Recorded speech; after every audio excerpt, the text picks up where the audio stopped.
Behind the gates of Sandringham, from the parish church, the time had come to remove the body of King George VI. The royal squire was leaving his country estate. The lament of Pipe Major MacDonald sounded faintly in the distance as the coffin was put onto the gun carriage, and the impressively simple cortege began the slow procession to the station. The King's troop of the Royal Horse Artillery pulled the same gun carriage on which, 16 years ago, the body of His Majesty's father was brought from Sandringham. In their car rode the sorrowing Queen, the Queen Mother, and sitting in front of them, Princess Margaret. 300 of those who live on the royal estate followed the coffin, nearest of all his subjects to the royal sportsmen, whom but a few days before they had seen shooting on the last day of his life. At Wolferton Station, 2 miles from the royal residence, the train stood waiting. It all seemed like an answer to the Nunc Dimittis, sung that morning in the church. Lord, now lettest thou thy servant depart in peace.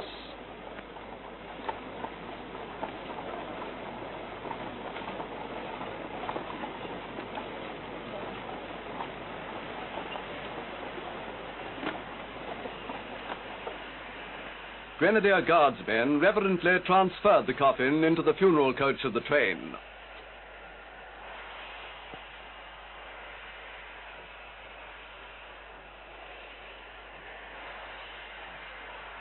"5 minutes after noon, the squire had left Sandringham for the last time.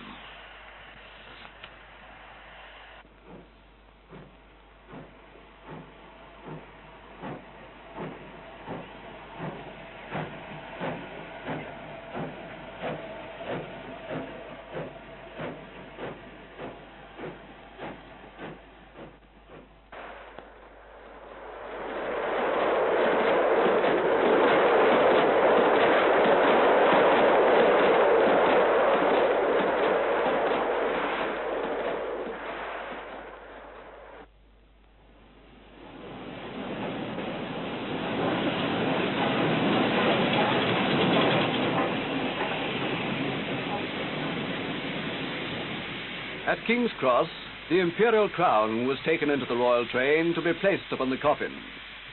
Then the Queen Mother, followed by Queen Elizabeth and Princess Margaret, themselves came onto the platform. The coffin was draped with the royal standard, and as well as the crown, it bore the Queen Mother's wreath. It was she, perhaps, who commanded our deepest sympathy. She who was at all times the true helpmeet of the King. She who is untimely robbed of the husband she so dearly loved. The nation feels deeply, too, for the young girl who is now Queen of England. From her, unsparing fate removes a father's love and adds burdens almost intolerable. The 2 queens and the princess boated to Buckingham Palace. Outside King's Cross waited the people, mourning and sad at heart.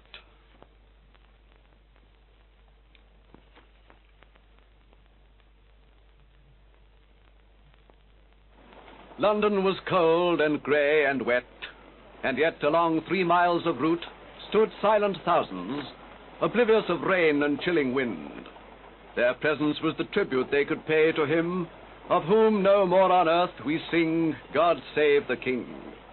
The royal dukes, here as at Sandringham, went on foot. The dead monarch returned to the capital he had known in all its moods, sunny and wintry, in all its fortunes, dire and exultant. Steadfast he held the scepter of this realm, his bearing kingly, in his presence hushed were strife and discord. Of his example, the royal scene deprived leaves all bereft.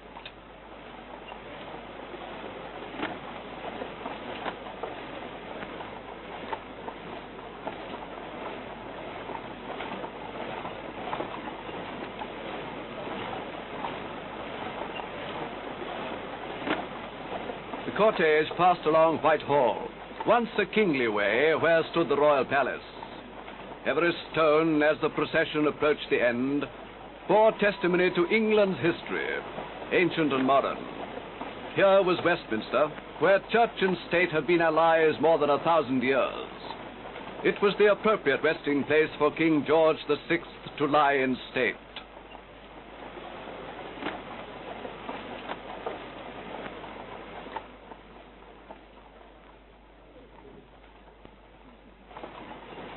they carried His Majesty towards Westminster Hall, the edifice which, no less than the Abbey, is the nation's history most nobly written in enduring stone. In this great hall of William Rufus, built 800 years ago, Charles I was condemned to death, Warren Hastings impeached.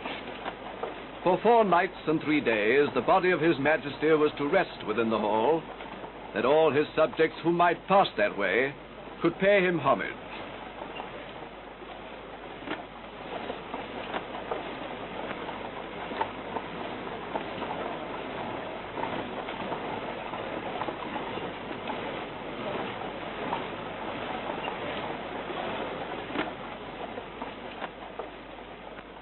Three queens, Queen Elizabeth, the Queen Mother, and Queen Mary, awaited with Princess Margaret the arrival of the gun carriage, from which once more the guardsmen lifted the coffin, this time to bear it onto the catafalque. For a few hours, Westminster Hall enshrined the mortal remains of one dear to the nation's heart, a king passed into eternity.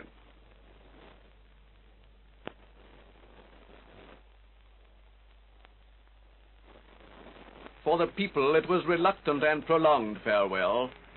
Beyond both sides of Lambeth Bridge, far up the river, they waited 6 deep, and sometimes took 5 hours before they reached the hall.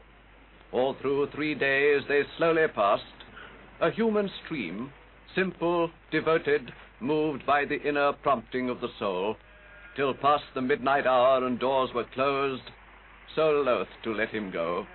The king's people. They knew that briefly in Westminster Hall, where lay the body whose immortal spirit was yielded up, they too would glimpse the eternal mystery, feeling the awesome presence of the King of Kings.